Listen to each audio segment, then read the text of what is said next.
कुछ याद आया? ये धुन आपने कहीं न कहीं तो ज़रूर सुनी होगी। ये मशहूर धुन रामसे ब्रदर्स की है, जो 70 और 80 के दशक में हॉरर फ़िल्में बनाने के मास्टर्स हुआ करते थे। अगर हम उनकी फ़िल्मों के सफ़र पर नज़र डालें तो उनकी कहानी काफ़ी दिलचस्प है। उनकी पहली हिट फ़िल्म 2 गज़ ज़मीन के नीचे 1972 में रिलीज़ हुई थी। ये एक हॉरर सस्पेंस फ़िल्म थी। इसमें वैसे भूत-वूत का तो कोई किस्सा नहीं था, लेकिन ये एक सस्पेंस थ्रिलर फ़िल्म थी जिसमें हॉरर के काफ़ी सारे एलिमेंट्स थे। इस फ़िल्म की शूटिंग महाबलेश्वर के एक होटल में की गई थी, जिसका किराया रोज़ का सिर्फ ₹12 था। पूरी यूनिट में सिर्फ 15 लोग थे और इसका प्रोडक्शन का काम सारे रामसे भाइयों ने मिलकर संभाला था। उन्होंने कैमरा भी दूसरों से उधार लिया था और इस फ़िल्म पे उन्होंने अपनी सारी जमा पूंजी लगा दी थी। इस फ़िल्म का बजट मात्र 3.5 लाख रुपए था और रिलीज़ होने के बाद फ़िल्म ने लगभग 45 लाख रुपए का बिज़नेस किया, जो उस वक़्त काफ़ी अच्छा माना जाता था और ये फ़िल्म एक हिट फ़िल्म साबित हुई थी। यहाँ से जो उनका सफ़र शुरू हुआ तो उन्होंने आगे जाके काफ़ी सारी फ़िल्में बनाई, जैसे कि अंधेरा, दरवाज़ा, और कौन, सबूत, गेस्ट हाउस, दहशत, सन्नाटा, होटल। ये सारी सस्पेंस और हॉरर फ़िल्में थी और उन्होंने अपने आप को इस जॉनर का बादशाह बना लिया था। फिर 80 का दशक खत्म होने के बाद 1984 में उनकी एक फ़िल्म आई थी पुराना मंदिर, जिसके हीरो मोनिश बहल थे और ये काफ़ी बड़ी हिट साबित हुई थी और हफ्तों तक सिनेमाघरों में हाउसफुल चली थी। लेकिन इस फ़िल्म से मोनिश बहल को कोई ख़ास फ़ायदा नहीं हुआ, इसलिए आगे जाकर दोनों में काफ़ी मनमुटाव भी हो गया था।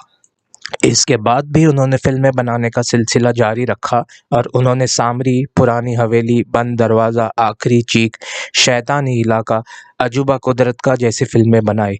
इनमें से कुछ फ़िल्में चली और कुछ फ़िल्में नहीं चली।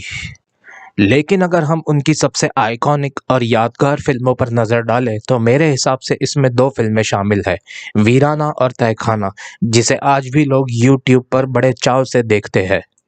ये दोनों ही फ़िल्में बॉक्स ऑफिस पर सुपर हिट साबित हुई थी। उनकी फ़िल्मों की ख़ासियत थी कि वो हमेशा कम बजट और कम समय में ही बना करती थी। वैसे इतनी सारी हिट फ़िल्म देने के बावजूद भी उस वक़्त उनकी फ़िल्मों को बी ग्रेड फ़िल्में माना जाता था, क्योंकि उनकी फ़िल्मों का बजट जो है वो काफ़ी कम हुआ करता था और वो हमेशा ज़्यादातर छोटे कलाकारों के साथ ही काम किया करते थे। उनकी ज़्यादातर फ़िल्मों की स्टार कास्ट लगभग एक जैसी हुआ करती थी, जिसमें हेमंत बिर्जी, जावेद खान, दीपक पराशर, टीना घाय, आरती गुप्ता, इम्तियाज़ खान जैसे कलाकार शामिल हुआ करते थे। फिर 1993 में जब प्राइवेट सैटेलाइट टेलीविज़न का दौर आया, तो उन्होंने ज़ी टीवी के लिए ज़ी हॉरर शो का निर्माण भी किया। और फिर मिड 90s तक आते-आते दर्शकों का टेस्ट भी बदलने लगा और ऑडियंस का रुझान रोमांटिक और पारिवारिक फ़िल्मों की ओर बढ़ने लगा।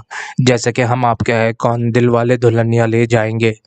तो उसके बाद तो ऐसी ही फ़िल्में बनने लगी जिसमें बस शादी, ब्याह और अंताक्षरी हुआ करती थी और इसलिए उस वक़्त उनकी फ़िल्में भी आना बंद हो गई, क्योंकि ऑडियंस का टेस्ट और रुझान उस तरह की फ़िल्मों की ओर चला गया था। लेकिन उन्होंने जितना भी काम किया, अच्छा काम किया। आज भी लोग उनकी फ़िल्मों को यूट्यूब पर बड़े ही मज़े से देखा करते हैं, जिसमें ख़ासकर वीराना, तहखाना, पुरानी हवेली, पुराना मंदिर शामिल है।